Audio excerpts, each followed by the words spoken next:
Mi nombre es Ember Wilson y tengo 29 años. Hace 3 años, desperté rodeada de llamas que consumían la casa donde crecí, en medio del pánico.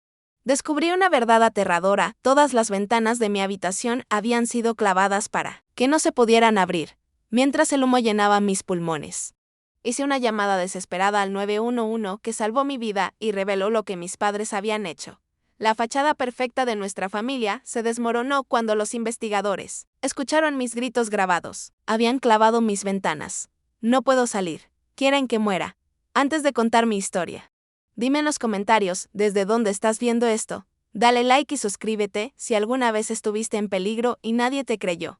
Mi historia podría ayudarte a sentirte menos solo. Desde afuera, éramos la familia americana perfecta.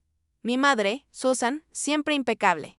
Se ofrecía como voluntaria en la iglesia y organizaba las reuniones más elaboradas del vecindario.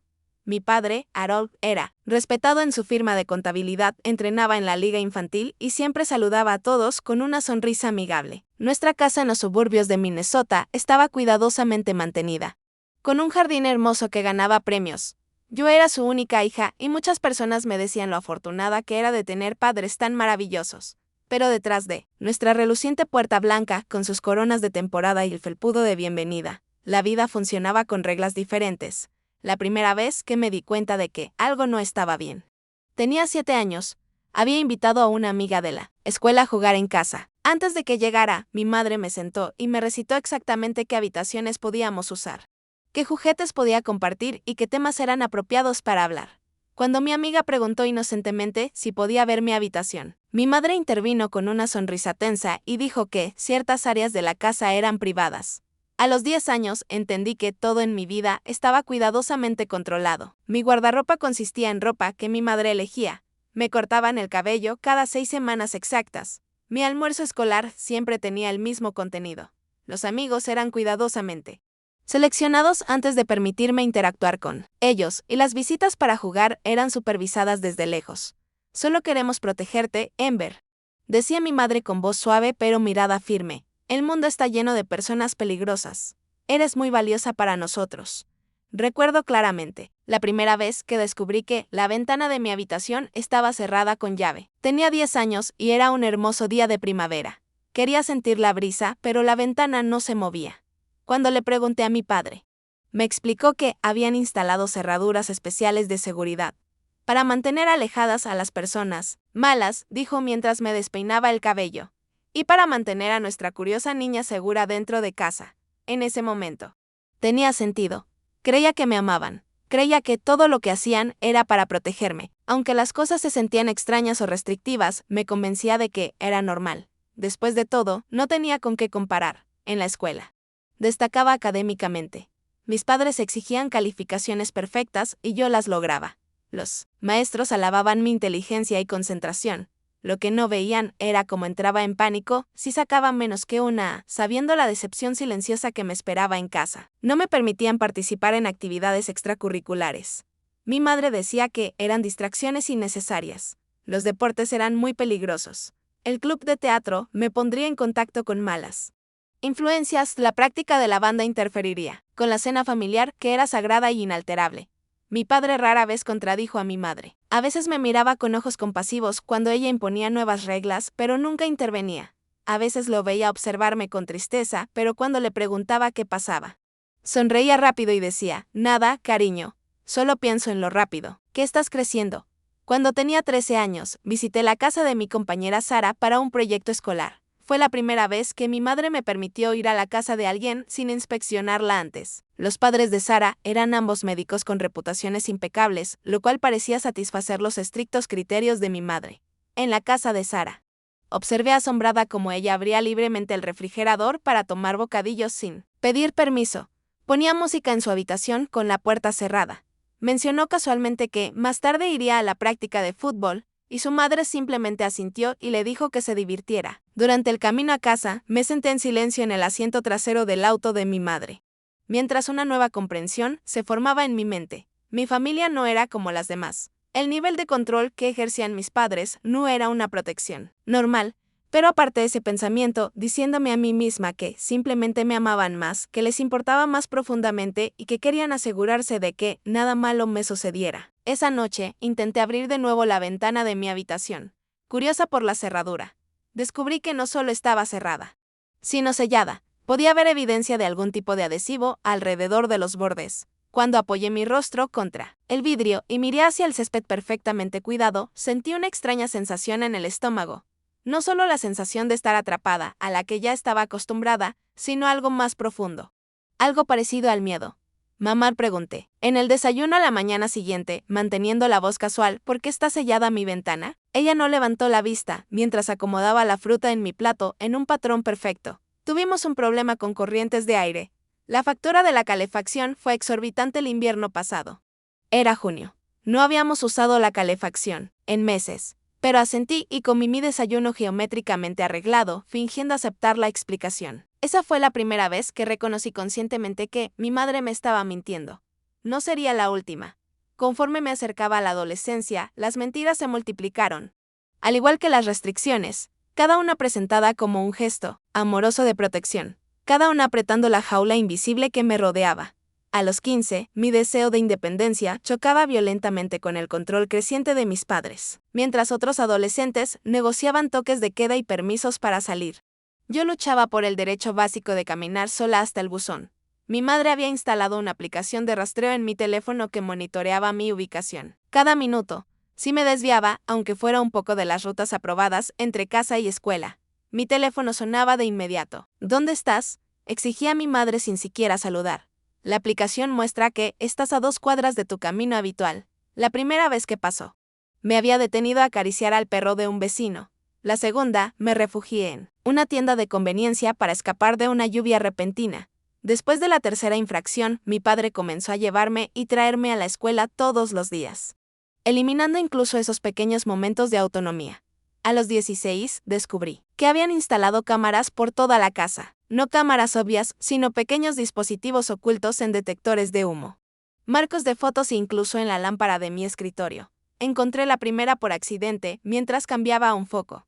Mis manos temblaban mientras examinaba la diminuta lente, mi mente corriendo para recordar todos los momentos privados que habían sido observados sin mi conocimiento. Cuando confronté a mis padres en la cena esa noche, la reacción de mi madre fue escalofriante. No necesitarías ser monitoreada si pudiéramos confiar en ti, dijo con calma.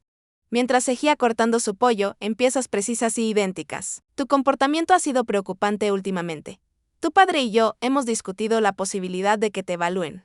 ¿Evaluar qué?, pregunté, con la voz elevándose a pesar de mis esfuerzos por mantener la calma, por querer privacidad. ¿Por ser un adolescente normal?, mi padre carraspeó. Tu madre piensa que podrías estar desarrollando algunos problemas psicológicos, Ember. Ese comportamiento secreto. Los cambios de humor. Estamos preocupados por ti. Fue la primera vez que sugirieron abiertamente que había algo malo en mí, pero se convertiría en su táctica favorita. Cualquier resistencia a su control era presentada como evidencia de inestabilidad mental. Cualquier petición de libertades normales de adolescente se interpretaba como un signo preocupante. Mi madre comenzó a contarle a familiares extendidos que yo tenía problemas emocionales. Insinuó. Los vecinos que tenía problemas de conducta. Incluso programó citas con nuestro médico familiar donde describía síntomas. Nunca experimenté que hablaran de mí como si no estuviera sentada justo a su lado. Ella tiene estos episodios, decía mi madre con voz baja y una preocupación ensayada, arrebatos irracionales. Pensamientos paranoicos. Estamos al límite. Intentaba defenderme, explicar que estaba perfectamente bien. Solo cada vez más frustrada por sus restricciones. Pero mis protestas solo reforzaban su narrativa de que yo estaba perturbada y en negación. Por esa época, la seguridad en la ventana de mi habitación se intensificó. Los simples seguros fueron reemplazados por mecanismos elaborados que requerían llaves que mis padres guardaban. Se instalaron barras metálicas, disfrazadas como elementos decorativos, pero funcionalmente similares a celdas de prisión. Las cortinas fueron cambiadas por versiones más gruesas que bloqueaban toda la luz natural, lo que mi madre afirmaba ayudaría a que durmiera mejor. Fue Jessica, mi compañera de laboratorio en la clase de química, quien primero realmente se dio cuenta de que algo estaba mal. Nos habíamos hecho amigas a pesar de mis limitadas interacciones sociales, unidas por nuestro amor compartido por la ciencia. Noto las ojeras bajo mis ojos, mi sobresalto ante ruidos fuertes, mi renuencia a hablar de la vida en casa. Ember, ¿estás bien? Me preguntó un día después de clase, ¿de verdad bien? Porque a veces actúas como alguien que tiene miedo todo el tiempo. La simple pregunta abrió algo dentro de mí. En el aula vacía, con su olor familiar a químicos y tiza, le conté todo. El control. La vigilancia, las acusaciones de inestabilidad mental, las ventanas cerradas con llave. Jessica escuchó sin interrumpir, con los ojos abiertos de par en par. Eso no es normal, dijo finalmente, eso no es ser padres protectores.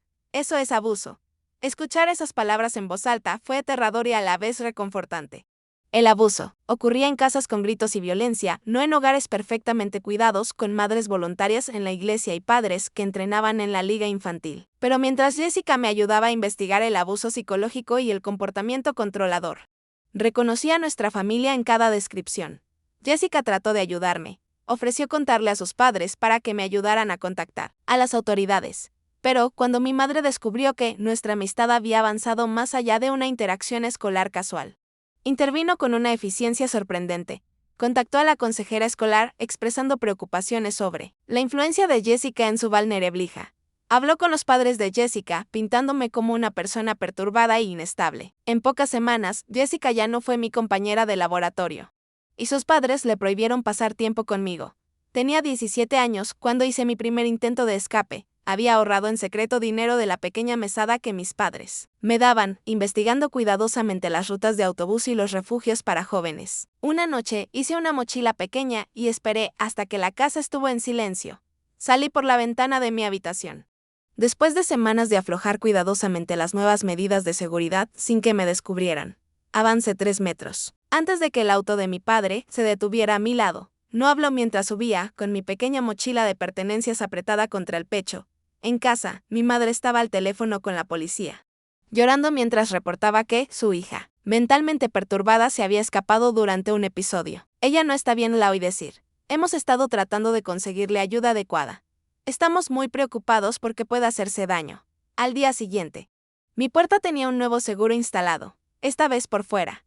Mi ventana estaba completamente sellada con un material que no pude identificar, y mis padres comenzaron a darme pastillas cada mañana y noche, insistiendo que eran recetadas por un doctor que nunca conocí. Para tu ansiedad, cariño, decía mi madre, observando para asegurarse de que las tomara. Para ayudar a mantener bajo control esos pensamientos inquietantes. La medicación me dejaba somnolienta y desorientada. Concentrarme se volvió difícil. Mi rendimiento escolar, antes excelente, empezó a decaer. Los maestros que antes elogiaban mi inteligencia ahora me miraban con preocupación, pero aceptaban la explicación de mi madre de que ajustaban la medicación por una condición que yo no tenía. Para mi último año, la narrativa de mi inestabilidad estaba firmemente establecida en nuestra comunidad. Yo era la chica problemática con padres santos que sacrificaban todo para cuidar a su hija con dificultades. La gente me miraba con lástima o incomodidad. Nadie se preguntaba por qué nunca me veían sin supervisión parental, porque ya no participaba en las discusiones de clase, porque parecía desaparecer cada vez más en mí misma con cada mes. ¿Qué pasaba? Las pastillas, el aislamiento, la vigilancia constante, las puertas y ventanas cerradas. Todo servía al mismo propósito, convencerme de que necesitaba su protección del mundo y de mí misma, de romper cualquier sentido de que pudiera existir de manera independiente de su control. Pero en lo profundo, una pequeña llama de resistencia seguía ardiendo. Empecé a escupir secretamente las pastillas cuando no me observaban. Leía libros sobre abuso psicológico escondidos dentro de textos escolares aprobados. Documentaba todo en un diario que mantenía oculto dentro de un diccionario hueco, un escondite inspirado en una novela que había leído años atrás. Me gradué de la secundaria en una niebla de medicación y aislamiento, sin amigos y sin planes para la universidad.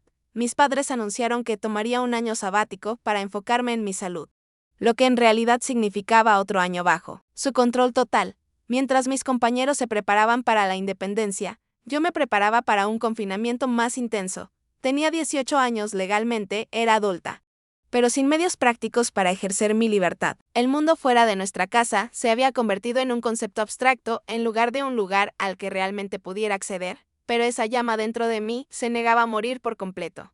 A los 21. Mi vida no tenía nada que ver con lo que experimentan la mayoría de los jóvenes adultos. Mientras mis pares terminaban la universidad, comenzaban carreras o viajaban, yo existía dentro de los confines sofocantes del control de mis padres. La única concesión a mi adultez era el permiso para tomar clases en línea en un colegio Comunitario local, un programa que mi madre seleccionaba y monitoreaba de cerca. ¿Ves cómo apoyamos tu educación, Ember?, decía, revisando mi historial de computadora todos los días. La mayoría de los padres no invertirían tanto en una hija con tus dificultades. Las dificultades a las que se refería eran completamente creación suya, una narrativa tan arraigada que incluso yo a veces dudaba de mis propias percepciones. ¿Realmente estaba inestable? ¿Realmente necesitaba la protección que ellos insistían? La duda era, por diseño, producto de años de manipulación y aislamiento. Pero durante mi clase de psicología en línea, encontré información sobre abuso emocional que resonó profundamente. Empecé a entender las tácticas que empleaban mis padres: aislamiento, manipulación, control, monitoreo, medicación. Durante las clases, silenciaba mi computadora y lloraba en silencio, reconociendo mi vida en las descripciones clínicas de víctimas de abuso. Mi profesora, la doctora Medius, notó mi trabajo excepcional en tareas relacionadas con dinámicas familiares y control psicológico. Durante una videoconferencia obligatoria, hizo preguntas que sugerían que percibía algo bajo mis respuestas. Cuidadosas. Tenía miedo de decir demasiado, sabiendo que mi madre a menudo estaba justo afuera de la puerta durante esas llamadas, pero la doctora Medius parecía entender. Ember, hay recursos disponibles para jóvenes que están en transición hacia la independencia, dijo casualmente al final de nuestra llamada. Te enviaré información por correo electrónico. Algunos de mis estudiantes lo encuentran muy útil. El correo contenía enlaces sobre abuso doméstico ocultos dentro de recursos sobre oportunidades de becas. Entendí de inmediato que sospechaba de mi situación. Por primera vez en años, me sentí vista. Empecé un plan secreto, mi trabajo en línea de transcripción. Aprobado por mis padres porque podía ser monitoreado y no requería salir de casa, me pagaba directamente en una cuenta PayPal. Desviaba pequeñas cantidades a una cuenta bancaria secreta creada usando información de uno de los enlaces de recursos de la doctora Medius. Investigaba refugios para víctimas de violencia doméstica y memorizaba números telefónicos, incapaz de anotarlos por miedo a ser descubierta. En esos meses también formé mi primera conexión real con una vecina. Lauren Davis se mudó a la casa de al lado. Una joven enfermera que trabajaba en turnos nocturnos en el hospital local. Me saludaba con la mano cuando me permitían salir al patio trasero para tomar aire fresco bajo supervisión. Notó cómo mi madre vigilaba durante esos breves momentos al aire libre.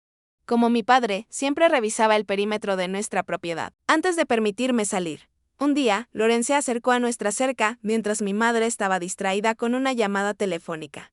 ¿Estás bien?, preguntó en voz baja. No quiero entrometerme, pero algo no me parece correcto. Antes de que pudiera responder, mi madre estaba a mi lado, con el brazo sobre mis hombros, en un gesto que parecía cariñoso, pero que se sentía como una restricción. Ember tiene necesidades especiales, le dijo mi madre a Lauren con una simpatía ensayada en la voz. Tenemos que tener mucho cuidado con sus problemas de comportamiento, ¿entiendes? Lauren asintió cortésmente, pero vi la duda en sus ojos. No le creía a mi madre. Y ese pequeño momento de reconocimiento me dio esperanza. Durante las semanas siguientes, logré deslizarle notas a Lauren a través de una tabla suelta en la cerca durante mi tiempo supervisado al aire libre. Mensajes breves explicando mi cautiverio, suplicando ayuda. Lauren respondía dejando pequeños papeles doblados en la misma rendija. Ella me creía. Estaba dispuesta a ayudar. Elaboramos un plan para que contactara a las autoridades con mis relatos detallados del abuso. Pero mis padres descubrieron nuestra comunicación. Nunca supe cómo, si fue por grabaciones de sus cámaras ocultas o simplemente por la vigilancia constante de mi madre. Una noche, mi padre entró a mi habitación, sosteniendo una de las notas de Lauren. ¿Quién intenta alejarte de nosotros? Ember preguntó con voz inquietantemente calmada. ¿Quién ha estado alimentando tus delirios? Esa noche se llevaron todo, mi computadora, mi teléfono, hasta los libros de mis clases en línea. Mi padre instaló cerrojos en la puerta de mi habitación. Esta vez, sin siquiera fingir que era por otro motivo que mantenerme confinada. Y fue entonces cuando los descubrí clavando mis ventanas. Desperté con el sonido del martilleo tarde. En la noche, sigilosamente me acerqué a la puerta de mi habitación y miré por la rendija para ver a mi padre clavando metódicamente clavos en el marco de la ventana del pasillo. Cuando terminó, aplicó una especie de sellador alrededor de los bordes. Harold, asegúrate de que estén firmes, susurró mi madre. Ella está planeando algo. Lo siento. Esto me parece extremo. Susan, respondió mi padre, con voz vacilante. Quizá por primera vez que recuerdo, es nuestra hija. Está enferma, bufó mi madre. Se escaparía y acabaría muerta en una cuneta. Todo lo que hacemos es para protegerla de sí misma. ¿Quieres tener su sangre en tus manos? A la mañana siguiente, los enfrenté en el desayuno, abandonando la actitud sumisa que mantenía como camuflaje protector. Los vi clavando las ventanas, dije, con la voz temblorosa, ¿por qué hacen esto? El rostro de mi madre no mostró sorpresa, solo una calma decidida para protegerte de ti misma. Ember dijo, tu comportamiento reciente muestra que estás teniendo otro episodio. ¿Y si hay un incendio? Pregunté, ¿cómo saldría? Te salvaríamos, dijo mi padre, sin mirarme a los ojos, siempre te cuidamos. Me están encarcelando, dije. La sonrisa de mi madre fue escalofriante. Te estamos salvando. Algún día lo entenderás.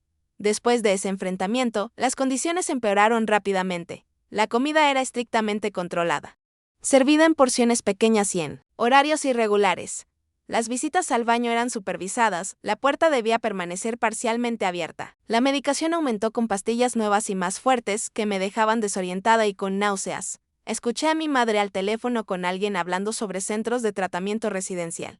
Entendí con horrible claridad que planeaban institucionalizarme para trasladar su prisión doméstica a una más oficial, donde su narrativa sobre mi inestabilidad mental sería aceptada sin cuestionamientos. Loren intentó ayudar una vez más. La oí discutir con mis padres en el porche, amenazando con llamar a la policía. La respuesta de mi madre fue ensayada y perfecta. Agradecemos su preocupación por nuestra hija, dijo con una sinceridad convincente. Pero Ember tiene serios problemas psicológicos que requieren atención especializada. La policía está bien informada sobre su condición. De hecho, el oficial Reynolds ha sido de gran apoyo en nuestra situación. Quisiera su número. Fue una amenaza, pero efectiva. Loren se retiró. Pero desde mi ventana pude ver que vigilaba nuestra casa con más atención. Sus cortinas a menudo se abrían para mostrar su presencia en horarios inusuales. Mi salud comenzó a deteriorarse por el estrés, la nutrición insuficiente y los efectos secundarios de medicamentos innecesarios. Perdí peso. Mi cabello comenzó a caerse. Dormir era un lujo, interrumpido por pesadillas cuando lograba conciliar el sueño. Sin embargo, a pesar de mi estado debilitado, mi determinación se fortaleció. Entendí con perfecta claridad que debía escapar o moriría en esa casa. Ya fuera por sus acciones directas o por el lento veneno del cautiverio, me quedaba una última tabla de salvación, un teléfono prepago que había comprado durante una rara salida supervisada meses antes de que restringieran por completo mis movimientos. Lo había escondido dentro de una rejilla de ventilación en mi habitación, usándolo solo cuando estaba absolutamente segura de no ser observada. La batería estaba baja y no tenía cargador, pero lo conservaba para emergencias. No sabía entonces que tan pronto llegaría esa emergencia, ni que se presentaría en forma de llamas y humo que casi me arrebatan la vida. La noche que lo cambió todo comenzó con normalidad. Mis padres siguieron su rutina habitual, revisaron cerraduras, me administraron la medicación y me aseguraron en mi habitación para la noche. Fingí tragar las pastillas, pero las escondí bajo la lengua, escupiéndolas en un pañuelo una vez sola. Fue un pequeño acto de desafío que mantenía mi mente más clara de lo que ellos pretendían. Me quedé dormida inquieta alrededor de las 11. Solo para despertarme de repente a las 2 de la madrugada por un ruido extraño abajo. Al principio pensé que era mi padre haciendo una de sus inspecciones nocturnas. A veces recorría la casa en horas extrañas, probando ventanas y puertas, revisando el equipo de vigilancia. Pero este sonido era diferente. Un crepitar seguido de un estallido amortiguado. Me senté en la cama, esforzándome por identificarlo. Entonces lo olí. Humo, primero tenue, luego cada vez más ácido. Mi primera reacción fue extrañamente calmada. Los simulacros de incendio eran parte de la vida escolar y el procedimiento estaba grabado: agacharse, buscar una salida, pedir ayuda. Me deslicé fuera de la cama y gateé hasta la puerta de mi habitación, ya sintiendo el aumento de temperatura. Cuando toqué la perilla, estaba tibia, pero no caliente. La giré esperando entrar al pasillo y encontrar a mis padres, quizás ya manejando la situación. La perilla giró, pero la puerta no se abrió. Empujé con más fuerza y entonces me di cuenta, con un súbito pánico, de que estaba cerrada por fuera, no solo con el seguro habitual que se había vuelto estándar, sino con algo más. Sentí resistencia al empujar, como si algo pesado estuviera braceado contra la puerta. Mamá, papá, llamé, con la voz más aguda de lo normal. Hay un incendio. No puedo salir. No respondieron. Puse la oreja en la puerta y escuché movimiento abajo. Voces, demasiado indistintas para entender palabras. Golpeé la puerta gritando más fuerte: ayuda. La casa está en llamas. Estoy encerrada. El humo se espesaba ahora, filtrándose bajo la puerta en tentáculos ominosos.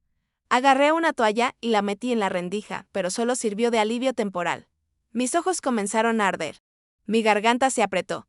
Me dirigí a la ventana, la ruta de escape más lógica.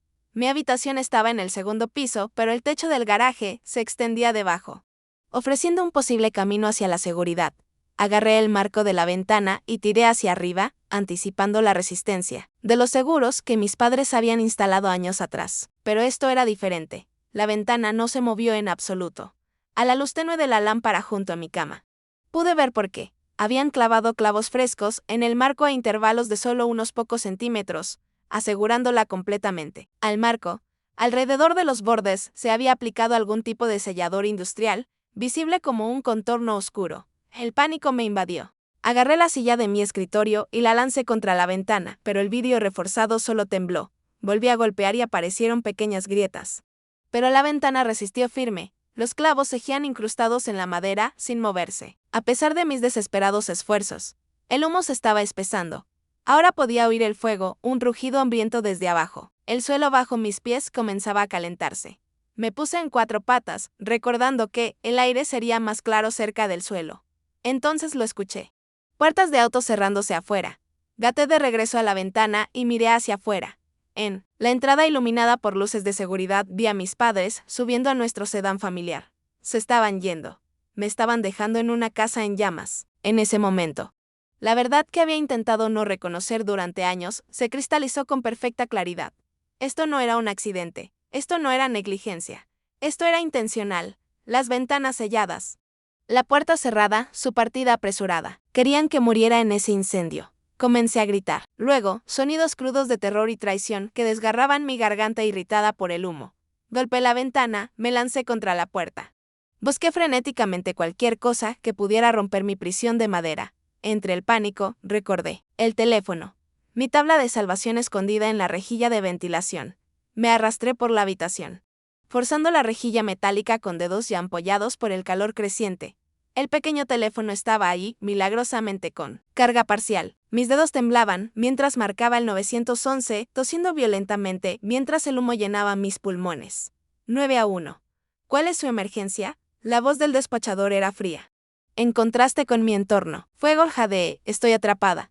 622 Maple Street, habitación del segundo piso. No puedo salir. ¿Hay un incendio en su casa? Preguntó el despachador. ¿Hay otras personas en la casa?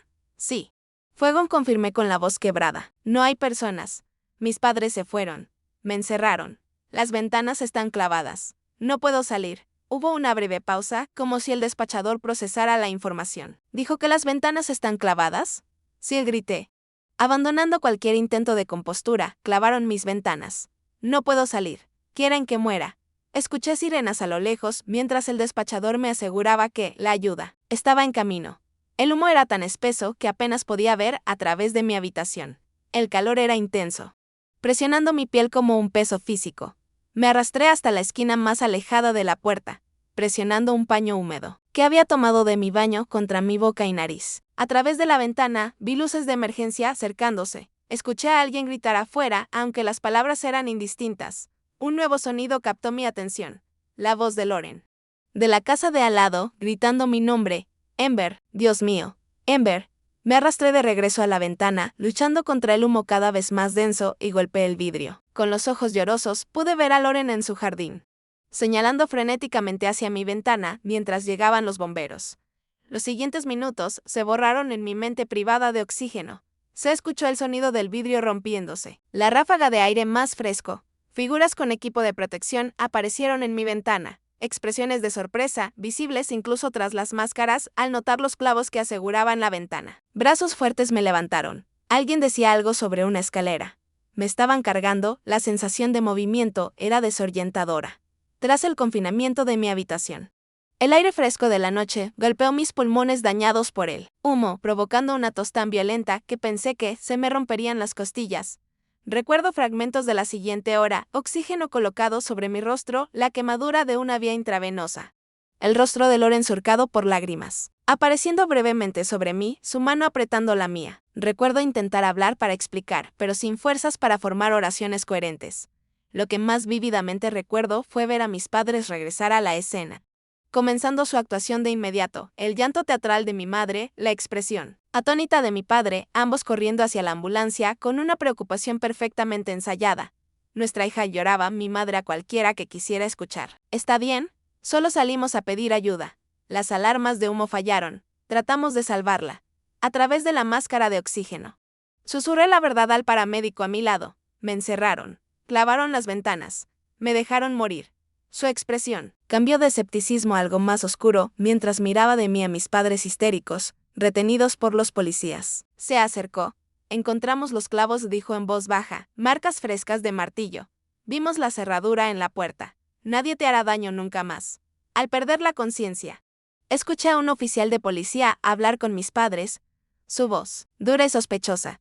Necesitamos hacerles algunas preguntas sobre esas ventanas, señor y señora Wilson.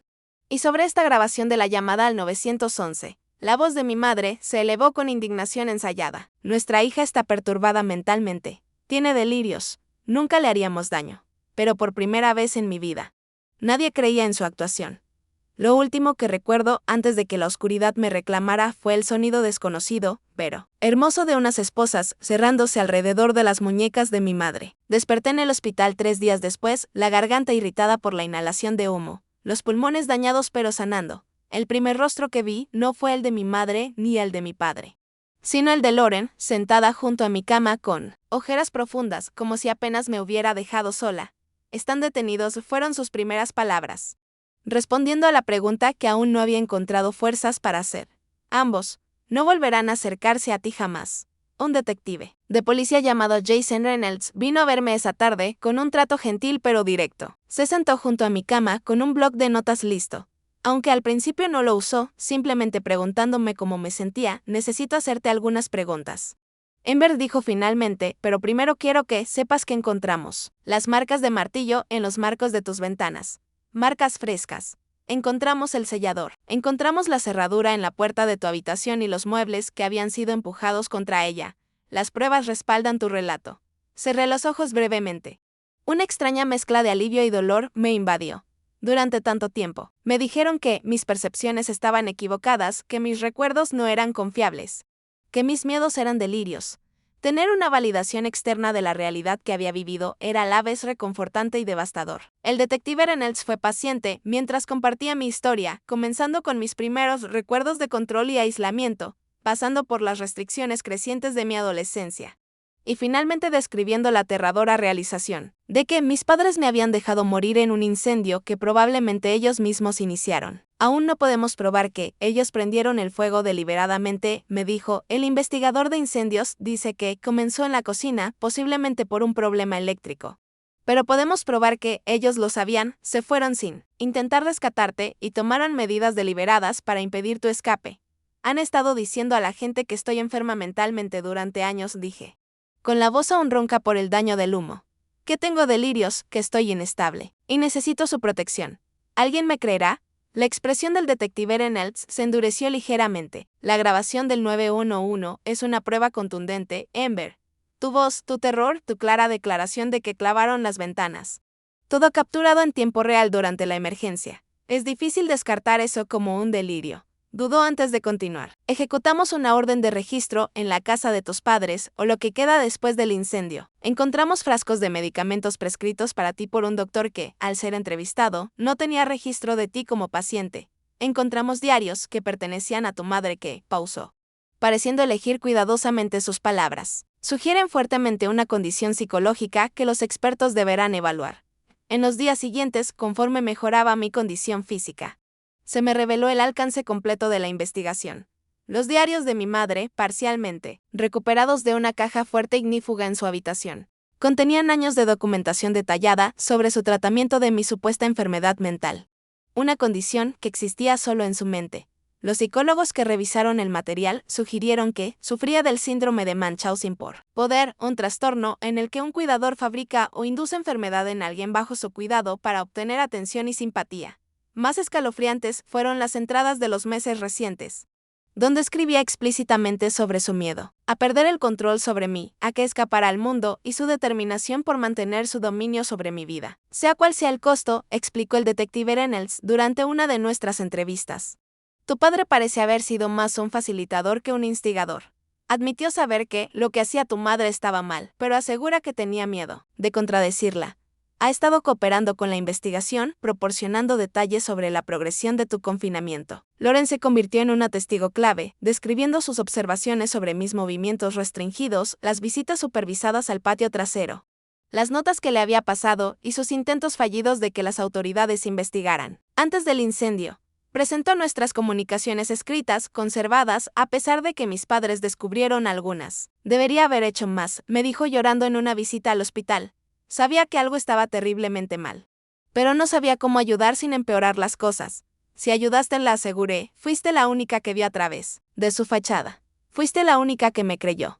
Otros vecinos se presentaron a medida que el caso ganaba atención, compartiendo observaciones que habían descartado o racionalizado con los años. La señora Ebenetti, de enfrente, recordó que nunca me veía salir sola y que mi madre interrumpía si intentaba hablar conmigo directamente. El señor Jansen, que vivía a 2 puertas, describió un incidente años atrás cuando escuchó gritos en nuestra casa, pero mi madre lo convenció de que estaban viendo una película de terror con el volumen muy alto. Mis antiguos maestros fueron entrevistados. Muchos expresaron sorpresa y culpa por haber aceptado las explicaciones de mis padres sobre mi comportamiento cada vez más retraído y mi bajo rendimiento académico. La doctora Medius, mi profesora de psicología en línea, proporcionó registros de nuestras comunicaciones y sus propias preocupaciones documentadas sobre un posible abuso, a medida que se recopilaba evidencia física y declaraciones de testigos. El caso de la fiscalía contra mis padres se fortalecía. La fiscal del distrito me explicó que serían acusados de intento de asesinato, privación ilegal de la libertad, abuso infantil durante los años previos a que cumpliera 18 años y numerosos otros delitos. Los diarios de tu madre son particularmente condenatorios, me dijo, muestran premeditación y una preocupante falta de remordimiento. En una entrada de apenas semanas antes del incendio, escribió que preferiría verte muerta antes que independiente de su control. La revelación me golpeó como un impacto físico. En cierto nivel, había entendido que el amor de mi madre era retorcido y posesivo. Pero tener la confirmación de que realmente había contemplado mi muerte seguía siendo impactante. A medida que mi recuperación física avanzaba, comencé a trabajar con una especialista en trauma, la doctora Eleanor Simmons, quien me ayudó a procesar no solo el trauma agudo del incendio, sino el abuso psicológico de toda la vida que había soportado. Por primera vez, pude hablar libremente sobre mis experiencias sin miedo a ser etiquetada de delirante o a que negaran mi realidad. Lo que estás describiendo es gaslighting en su forma más extrema, explicó la doctora Simmons. Durante una sesión te socavaron sistemáticamente la confianza en tus propias percepciones. Te aislaron de cualquiera que pudiera validar tu realidad y crearon una narrativa alternativa sobre tu estado mental que les servía a ellos. Uno de los aspectos más difíciles de la recuperación fue aceptar que los padres a quienes había intentado complacer desesperadamente, cuyo amor había anhelado incluso en medio del abuso, estaban dispuestos a dejarme morir antes que perder el control sobre mí. La doctora Simmons me ayudó a entender que su comportamiento reflejaba sus propias graves perturbaciones psicológicas, no ninguna falla o deficiencia de mi parte. Sobreviviste porque mantuviste un núcleo interno de verdad, me dijo, a pesar de años de que te negaran tu realidad. Te aferraste a lo que sabías que era cierto. Esa resiliencia te salvó la vida. 6 semanas después del incendio, lo suficientemente fuerte para salir del hospital pero sin un lugar a donde ir, me mudé temporalmente al cuarto de huéspedes de Lauren. La comunidad que antes creía la narrativa de mis padres sobre mi supuesta enfermedad mental ahora se unió a mi lado.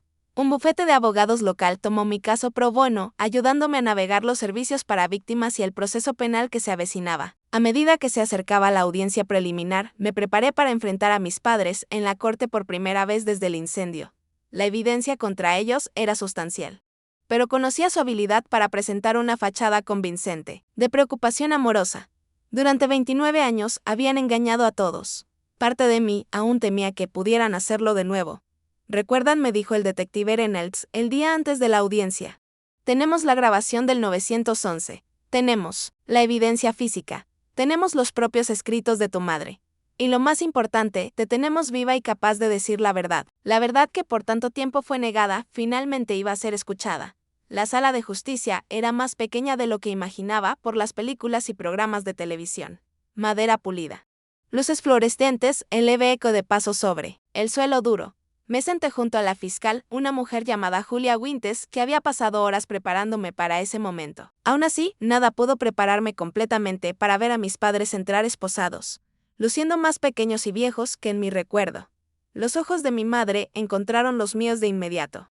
Su expresión una mezcla ensayada de preocupación y traición que había visto incontables veces antes. Mi padre miraba al suelo, los hombros encorvados, la encarnación de la derrota. Por un momento sentí un destello de la vieja culpa que ellos habían cultivado cuidadosamente en mí.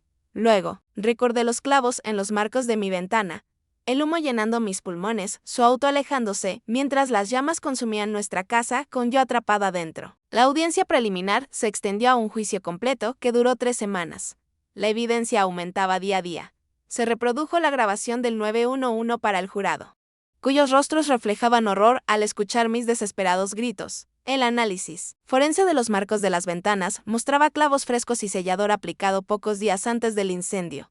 Expertos médicos testificaron sobre los medicamentos innecesarios que me habían dado. Durante años, psicólogos explicaron los patrones de abuso y control evidentes en el comportamiento de mis padres. Mi madre mantuvo su actuación durante todo el juicio, insistiendo ante quien quisiera escuchar que solo había intentado proteger a su hija mentalmente perturbada. Lloró en el estrado con perfecta preocupación maternal sobre mi condición, y expresó confusión sobre por qué fabricaría acusaciones tan terribles contra padres que me amaban tan devotamente. Ember siempre tuvo una imaginación vívida, testificó. Secándose lágrimas inexistentes, de niña contaba historias que simplemente no eran verdad. Al crecer, las historias se volvieron más oscuras, más paranoicas. Consultamos médicos, probamos medicación. Hicimos todo lo posible para ayudarla. La defensa de mi padre tomó un enfoque distinto. Su abogado lo presentó como otra víctima de la manipulación psicológica de mi madre. Un hombre débil que no protegió a su hija, pero que nunca participó activamente en mi encierro. Admitió haber instalado las cerraduras y clavado las ventanas, pero afirmó que lo hizo bajo presión, creyendo en las afirmaciones de mi madre de que yo era un peligro para mí misma. Cometí errores terribles, testificó, mirando mis ojos brevemente. Fallé. Ember debería haberla protegido de la obsesión de Susan. Me arrepentiré de ese fracaso todos los días de mi vida. El día más difícil del juicio fue cuando tomé el estrado. Enfrentar a mis padres mientras relataba los años de abuso requirió toda la fuerza que poseía. Mi voz temblaba a veces, pero me obligué a mirarlos directamente mientras decía mi verdad. Me dijeron desde niña que estaba mentalmente inestable, que necesitaba su protección de mí misma y del mundo. Testifiqué, pero nunca estuve enferma, hasta que empezaron a medicarme con fármacos que no necesitaba. Nunca estuve en peligro hasta que ellos crearon el peligro. No me protegieron, me encerraron. El abogado de mi madre me interrogó agresivamente, intentando sembrar dudas sobre mis recuerdos, sugiriendo que el trauma y la inhalación de humo habían afectado mi memoria de la noche del incendio. Insinuó que mis clases de psicología en línea me habían dado terminología para fabricar una narrativa de abuso. ¿Es posible?, preguntó con escepticismo ensayado, que tus padres realmente intentaron salvarte esa noche, pero tu cerebro, privado de oxígeno, malinterpretó sus acciones. Miré directamente al jurado mientras respondía. Los vi subirse a su auto y alejarse, mientras el humo llenaba mis pulmones y las llamas se acercaban a mí. Habitación cerrada. Mis ventanas estaban clavadas. Mi puerta estaba bloqueada por fuera. Esas no son acciones de personas que intentan salvar a alguien. Son acciones de personas que aseguran que alguien no pueda escapar. El punto de inflexión llegó cuando la fiscalía reprodujo la grabación completa del 911 en la sala. Mi voz, delgada por el terror y ahogada por el humo, resonó en el silencio de la sala. Clavaron mis ventanas. No puedo salir. ¿Quieren que muera? Las preguntas calmadas del despachador. Mis respuestas cada vez más desesperadas. El sonido de mi tos y la lucha por respirar, todo capturado en tiempo real durante el incendio, tuvo un impacto innegable. Vi a los jurados llorar, a una mujer cubrirse la boca horrorizada. Incluso mi padre cerró los ojos, incapaz de mantener la compostura mientras se reproducía la grabación. En el silencio que siguió, mi madre hizo algo inesperado. Comenzó a reír. Un sonido suave y perturbador que fue aumentando hasta que el juez tuvo que pedir orden. Cuando habló, su fachada cuidadosamente mantenida se había resquebrajado, revelando algo frío y ajeno debajo. Siempre se iba a ir, dijo mi madre, ya no actuando para el jurado, sino hablándome directamente, como todos los demás. Le di todo.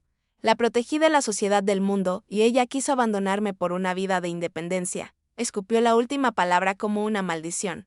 Nadie que realmente te ama te da independencia.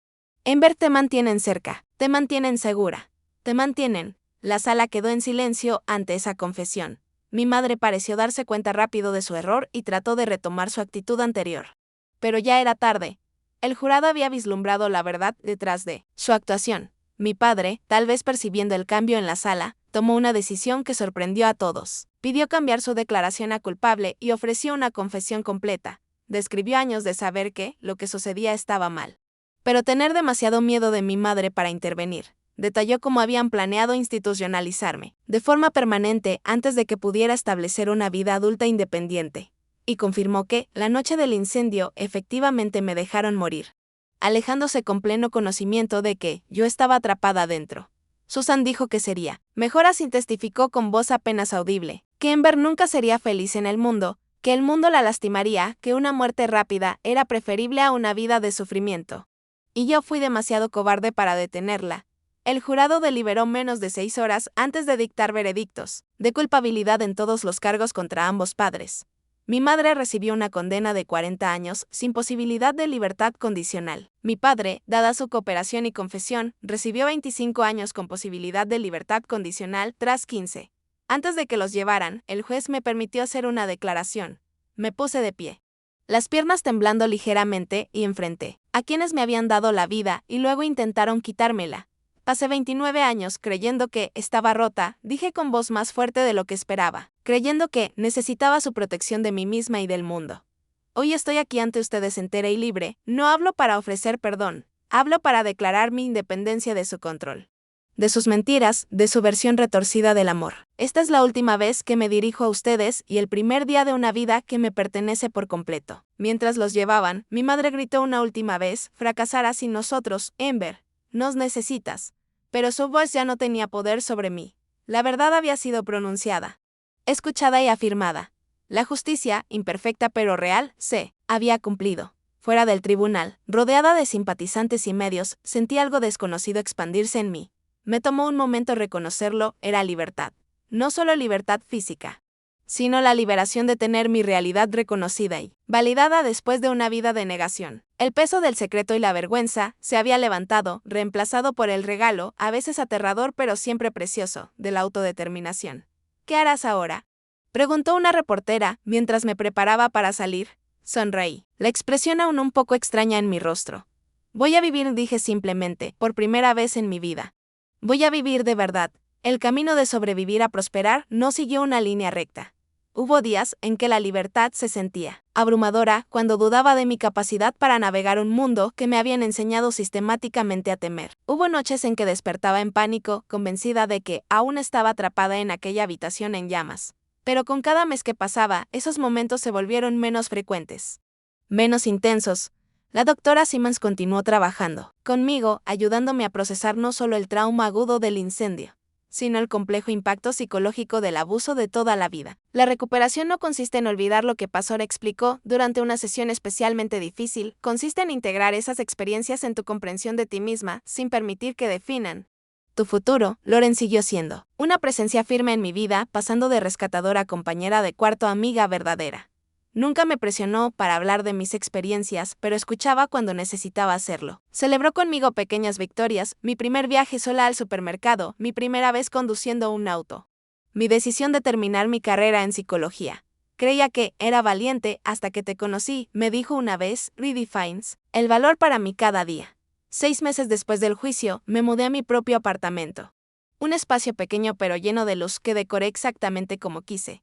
La primera noche sola fue aterradora, pero me recordé que el miedo es una respuesta normal a nuevas experiencias, no una evidencia de incapacidad para la independencia, como afirmaban mis padres. No puse cerraduras en la puerta de mi habitación. Cada ventana podía abrirse completamente. No eran elecciones casuales, sino reclamaciones deliberadas de libertad. Cada mañana abría todas las ventanas al menos unos minutos, sin importar el clima, solo porque podía. El aire fresco, aunque frío o húmedo, sabía a libertad. La atención mediática tras el juicio trajo conexiones inesperadas. Otros sobrevivientes de abuso familiar se acercaron a compartir sus historias en solidaridad. Organizaciones que trabajan con víctimas de violencia doméstica me invitaron a hablar sobre abuso psicológico y control coercitivo. Poco a poco, Encontré un propósito en ayudar a otros a reconocer y escapar de situaciones similares a la que viví. Un año después del incendio, fundé una pequeña organización enfocada en ayudar a jóvenes adultos en transición de situaciones familiares abusivas. Brindamos apoyo práctico, recursos legales y, lo más importante, comunidad. El aislamiento que los abusadores crean como primera línea de control puede romperse con la conexión con otros que entienden sin necesidad de explicación. Convertiste tu dolor en propósito, me dijo la doctora Medius cuando la invité a hablar en el primer evento formal de nuestra fundación. Esa es la forma más poderosa de sanación. No todos entendieron mi historia. Algunas personas aún cuestionaban cómo padres podían comportarse de manera tan monstruosa, sugiriendo que debe haber otra explicación. Otros insinuaban: la libertad de mis padres incluía la libertad de no tener ninguna obligación de reconciliarme con ellos. Aprendí a confiar en mis instintos sobre a quién dejar entrar en mi vida. Años de manipulación habían dañado mi capacidad para distinguir entre preocupación genuina y comportamiento controlador. Pero con práctica y apoyo, mi sistema interno de alerta se fortaleció. Me volví sensible a las señales de alerta. Personas que cruzaban límites, que cuestionaban mis percepciones, que intentaban aislarme de los demás. La lección más profunda que aprendí fue sobre la naturaleza del amor. El amor verdadero se expande, no se contrae. Crea espacio para crecer, no confinamiento para proteger. Confía, no sospecha. Libera, no restringe. 3 años después del incendio, terminé mi maestría en psicología del asesoramiento, especializándome en recuperación de trauma. Mi tesis sobre el abuso psicológico en familias se basó tanto en mi experiencia personal como en una extensa investigación. El día que recibí mi diploma, Loren y un grupo de amigas me sorprendieron con una celebración que me dejó sin palabras de gratitud. De sobrevivir a prosperar y ayudar a otros a hacer lo mismo, brindó Loren. Eres un milagro viviente, Ember. Pero yo no me veía como milagrosa. Solo afortunada. Afortunada de que Loren hubiera escuchado mis gritos esa noche. Afortunada de que el operador del 911 grabara mis palabras desesperadas. Afortunada de que los investigadores encontraran esas marcas frescas de martillo en los marcos de mi ventana. Muchas víctimas de abuso nunca tienen su momento de validación. Su oportunidad de justicia, su chance para un nuevo comienzo. Hoy, mi vida no se parece en nada a la prisión de mis primeros 29 años. Trabajo con sobrevivientes de trauma, compartiendo herramientas para la recuperación. Viajo, experimentando un mundo que mis padres insistían era demasiado peligroso para mí. Formo relaciones basadas en respeto mutuo, no en control disfrazado de protección. Las pesadillas no han desaparecido por completo, pero han perdido su poder para descarrilar mis días.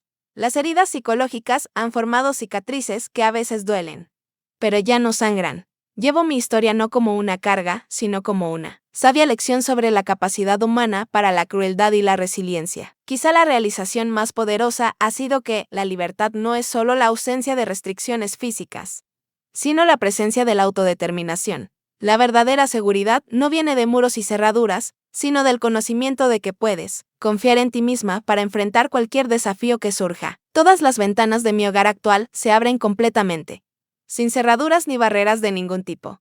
Ese simple hecho representa la seguridad que he creado para mí misma. La seguridad que viene de dentro y no de algo impuesto desde afuera. En las cálidas noches de verano, a veces me siento junto a mi ventana abierta. Siento la brisa en mi rostro y reconozco lo lejos que he llegado desde aquella habitación llena de humo con ventanas clavadas y un futuro sellado. Si estás viendo esto y reconoces tu propia vida en alguna parte de mi historia, por favor, sabe que no estás solo. Confía en tus percepciones. Documenta lo que está pasando. Busca ayuda aunque intentos anteriores hayan fallado. La libertad es posible. La sanación es posible. Una vida recuperada es posible. Gracias por escuchar mi historia. Si te resonó, por favor, dale like a este video y suscríbete para escuchar más relatos de sobrevivientes. Compártelo con alguien que pueda necesitar saber que no está solo en sus experiencias. Deja un comentario sobre señales de advertencia en relaciones controladoras que desearías que más personas reconocieran. Tu experiencia podría ayudar a alguien más a encontrar su camino hacia la libertad. Recuerda, la voz más importante en la que confiar es la tuya propia. Cuídate y nunca dejes de creer en tu derecho a vivir sin miedo.